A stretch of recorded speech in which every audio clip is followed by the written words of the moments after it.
Halo semuanya, selamat datang di Ruang Sinema. Bagaimana kabar kalian semua? Semoga selalu sehat dan baik-baik saja. Sesuai jadwal, jadi pada hari ini kita akan kembali melanjutkan series Donghua Penakluk Bintang episode terbaru, yang mana ini adalah episode yang ke-135. Bagi yang baru bergabung dengan series ini, kita sudah sediakan playlistnya, jadi kalian bisa dengan mudah mencari di mana episode awal dari series ini. Sebelum kita mulai episode terbarunya, kita akan melihat dulu apa saja yang telah terjadi pada episode sebelumnya, tepatnya pada episode 134. Di minggu kemarin, Hong dibawa oleh Jiang Tianchen untuk bertemu dengan salah satu pendiri dari organisasi Gunung Tiga Kapak. Tujuan mereka mengundang Hong kemari ada untuk membicarakan suatu hal. Sebagai seseorang yang telah hidup begitu lama dan memiliki kekuatan yang begitu hebat, leluhur ini menjadikan Hong sebagai penerusnya. Sebenarnya ini merupakan penawaran yang sangat menarik, karena kini Hong memiliki guru yang akan membimbing dirinya. Namun Hong akan memikirkan hal ini dulu sebab kondisi bumi saat ini sedang tidak baik-baik saja.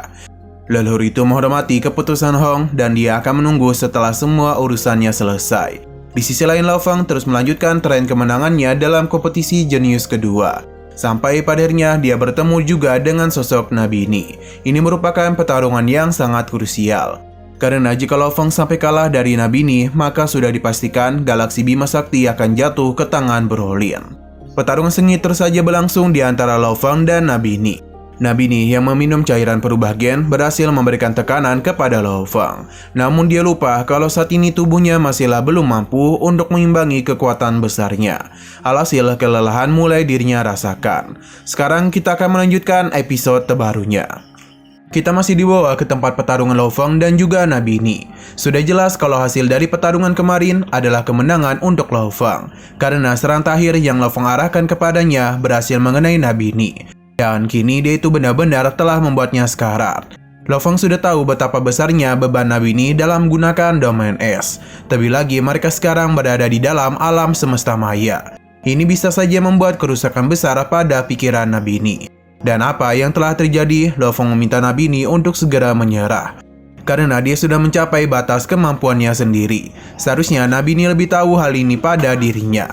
Lao Feng segera mengakhiri Nabini dengan serangan terakhirnya. Ia meminta untuk memberitahu orang-orang di belakangnya agar mereka bisa berhenti mendapatkan sesuatu yang bukan milik mereka. Kemenangan Lao Feng pun diumumkan kepada seluruh arena. Hegerep dan Brolin hanya bisa marah saja karena mereka tidak menduga Lao Feng bisa menang dari Nabini. Namun mereka masih memiliki kesempatan, sebab Nabini masih bisa ikut dalam pertarungan pecundang.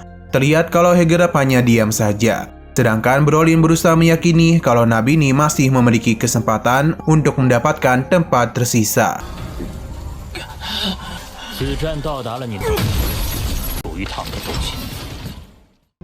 Di sisi lain, Babata menyambut kemenangan Lao Feng dengan begitu bahagia. Begitu juga dengan Lei Shen dan Hong. Kini Lao Feng hanya tinggal satu kemenangan lagi untuk bisa mendapatkan kedaulatan bumi.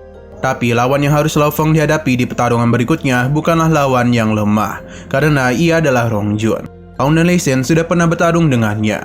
Mereka bisa merasakan dengan jelas betapa jauhnya perbedaan kekuatan Rong Jun.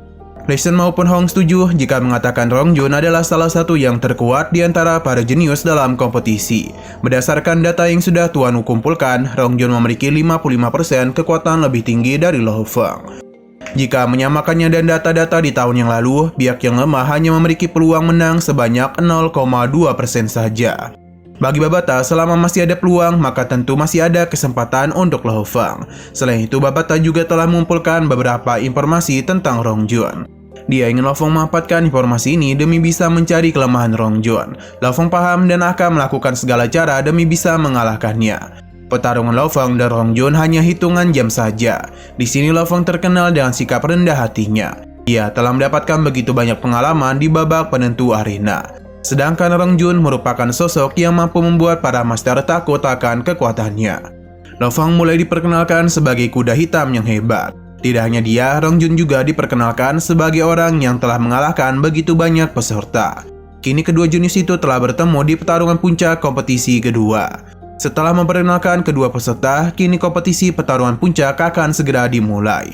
Nama Lo Feng terus dipanggil oleh para penduduk Gunung Naga Hitam. Sedangkan ada juga yang memberikan dukungan kepada Rong Jun dan mereka adalah para musuh Lo Feng. Untuk Winston sendiri agak ragu untuk memilih taruhan kepada Lo Feng. Karena meskipun Lo Feng adalah temannya, tapi Rong Jun merupakan orang yang sangat kuat. 激勃发，无可比英军，两位前无语，太强了。 Scene kembali kepada Lo Feng, yang mana tidak lama kemudian dia pun disusul oleh Rong Jun. Inilah pertemuan pertama di antara mereka berdua. Melihat tatapannya saja, Lo Feng sudah bisa merasakan tekanan yang kuat. Rong Jun memberitahu ia akan mengalahkan Lo Feng dulu, tapi setelah itu dirinya akan bundir. Alasan Rong Jun ingin melakukan hal itu karena hendak pergi ke pertarungan para pecundang demi bisa mengalahkan orang-orang di sana. Ini semua dianggapnya sebagai latihan saja. Sebagai lawannya, Rong Jun berharap Lo Feng bisa bertahan lebih lama. Apa yang ia katakan sebenarnya membuat Lo Feng kesal. Namun ia berusaha untuk tetap tenang karena pertarungan mereka akan segera dimulai. Kini Lo Feng dan juga Rong Jun sudah berada di arena. Para penonton terlihat sudah tidak sabar untuk bisa menyaksikan pertarungan mereka. Lo Feng maupun Rong Jun sudah siap untuk saling bertarung satu sama lain. Ketika pertarungan sudah dimulai, Lo Feng langsung saja menggunakan senjata Nansen kepada Rong Jun. Namun ini dan sigap ditahan olehnya. Selain itu, pergerakan Rong Jun begitu cepat dan langsung memaksa Lo Feng untuk beradu serangan jarak dekat. Lo Feng akhirnya menyadari mengapa Hong dan Lei Shen bisa dikalahkan oleh Rong Jun, karena ia memang memiliki kekuatan yang begitu besar. Hanya saja Lo Feng tidak ada niatan untuk menyerah begitu saja. Ia langsung menggunakan domain emasnya demi bisa mengimbangi Rong Jun. Adu serangan terus saja berlangsung di antara Lo Feng dan Rong Jun. Apa yang telah Lo Feng lakukan membuat Rong Jun menjadi begitu tertarik kepadanya. Karena baru kali ini dia merasa begitu bersemangat.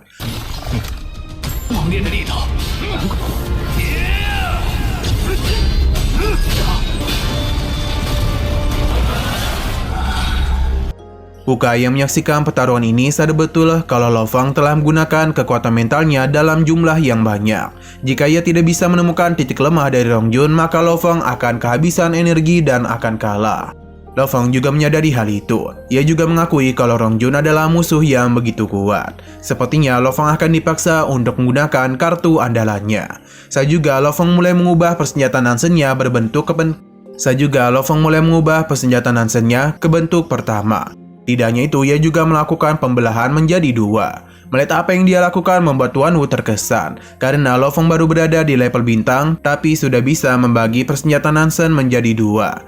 Babata tahu kompetisi ini telah membatasi kekuatan para pejuang menjadi level bintang. Jadi Lo Feng harus memanfaatkan hal tersebut. Selain itu, dengan membagi persenjataan Nansen, tentu akan menggadaikan kekuatan tempurnya. Kembali kepada Lo Feng yang sepertinya telah mengubah taktik pertarungannya. Serangan pun langsung saja dirinya lancarkan. Apa yang Lo Feng lakukan sempat membuat Rong Jun terkejut sekaligus agak kerepotan. Ini semua bisa terjadi karena Lo Feng telah mengamati semua informasi pertarungan dari Rong Jun. Gerakannya juga sudah dirinya antisipasi. Maka karena itulah Lo Feng yakin Rong Jun tidak akan bisa bergerak dengan begitu bebas. Rencana Lo Feng berhasil menahan Rong Jun. Tapi ketika yang memberikan serangan terakhir, Rong Jun secara tiba-tiba saja menggunakan domain tanahnya. Ledakan pun terjadi yang mementalkan Lo Feng. Tidak berhenti sampai di situ saja, Rong Jun pun memberikan tekanan kepadanya.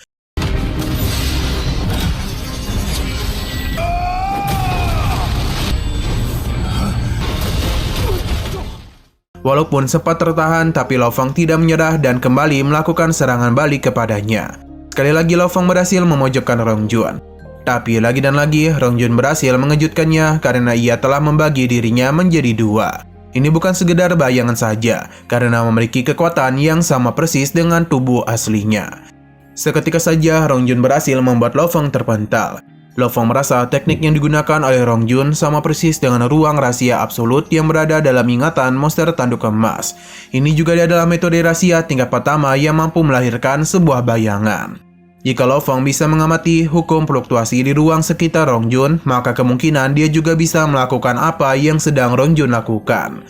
Lo Feng pun berhasil menciptakan bayangan dari distorsi ruang. Apa yang Lo Feng lakukan berhasil mengejutkan semua orang, termasuk juga dengan Rong Jun. Pertarungan benar-benar sengit dan tidak ada napas di antara mereka. Sebenarnya Rong Jun memiliki kesempatan untuk menyerang Lo Feng, tapi nyatanya itu hanyalah bayangan saja. Sedangkan Lo Feng yang asli sedang menggunakan kekuatan mental untuk menyerang Rong Jun.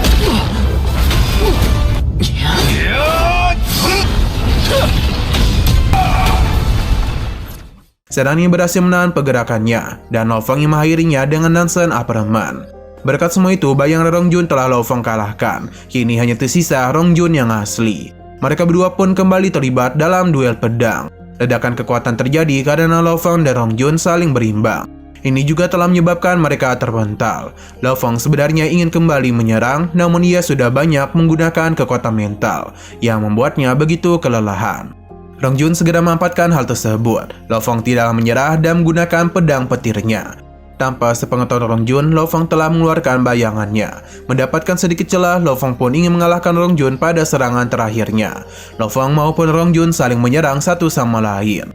Tapi kita masih belum tahu siapa yang akan tumbang. Para penonton yang menyaksikan pertarungan ini hanya bisa melongo saja. Ternyata yang tumbang adalah Lo Feng. Rong Jun pun segera menahannya.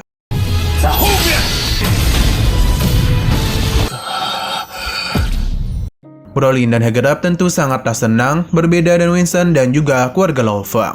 Padahal hanya sedikit lagi ia bisa mengalahkan Rong Jun. Namun dalam pertarungan yang terjadi pada hari ini, Hong yakin betul kalau nama Lo Feng akan bergema di seluruh alam semesta. Rong Jun memuji kemampuan yang Lo Feng miliki.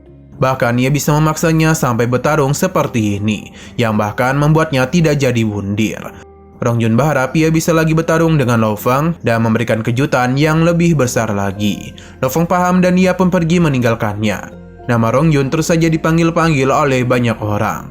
Wuka begitu tertarik dengan Lo Feng dan juga Rong Jun. Ia menganggap mereka telah memenuhi syarat untuk bisa bertarung dengannya. Bagi Man Luo, Rong Jun bisa dikatakan sebagai jenis nomor 1 dari kerajaan Xianku. Sedangkan Lo Feng merupakan prajurit kecil yang memiliki ketenangan yang begitu hebat.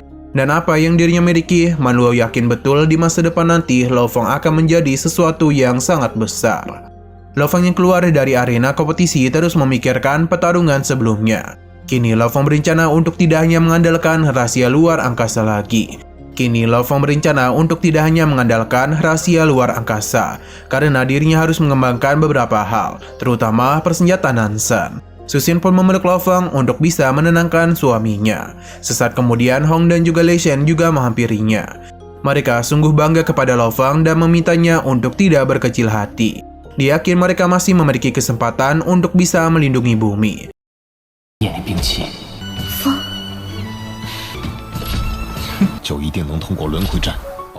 Setelah kalah dari Rong Jun, perjalanan Lo Feng masihlah belum terhenti, karena ia akan bertarung di arena pecundang.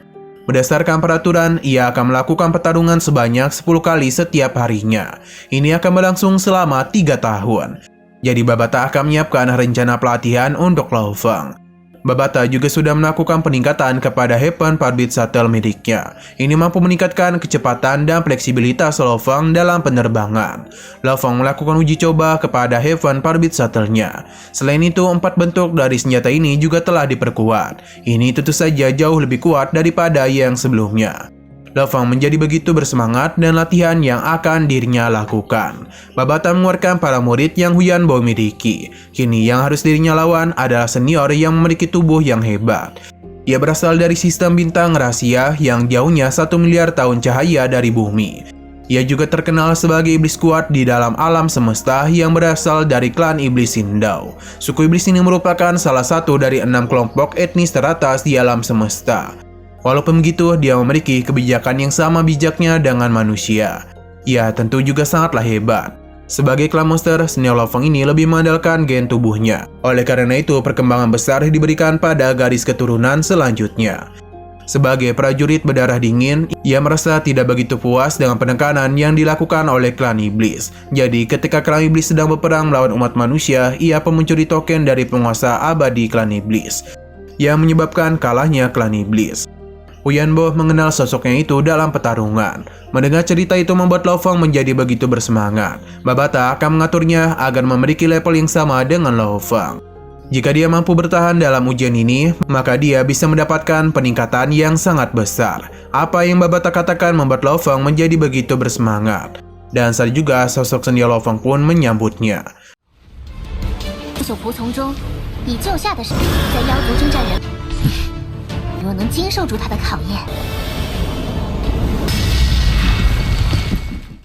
Nah, sayang sekali lagi seru-serunya episodenya ini malah bersambung. Namun sebelum kita akhiri, seperti biasa kita akan melihat preview bagian selanjutnya. Pertarungan pecundang bukanlah hal yang begitu sederhana, karena juga terdapat beberapa orang kuat di sini. Lo Feng akan memanfaatkan waktu ini untuk berlatih dengan seniornya. Walaupun memiliki tubuh yang besar, tapi pergerakannya sungguh sangatlah cepat. Perlu diingat kalau ia diatur agar memiliki level yang sama dengan Lo Feng. Bayangkan jika dia memiliki kekuatan yang sama ketika masih hidup, maka Lo Feng sudah sejak tadi dikalahkan. Apa yang Lo Feng lakukan sepertinya akan membuat semua orang terkejut. Selain itu, kebahagiaan mulai dialami oleh keluarga Lo Feng, yang sepertinya ia telah berhasil mengalahkan Nabini dan memastikan galaksi Bima Sakti menjadi miliknya.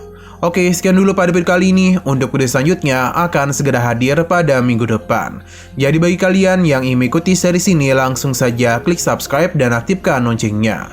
Terima kasih yang sudah menonton video sampai habis. Jika kalian suka pada video ini, klik like dan share ke teman-teman kalian tentang channel ini. Dan ditunggu aja kelanjutannya. Oke, sampai jumpa di video selanjutnya.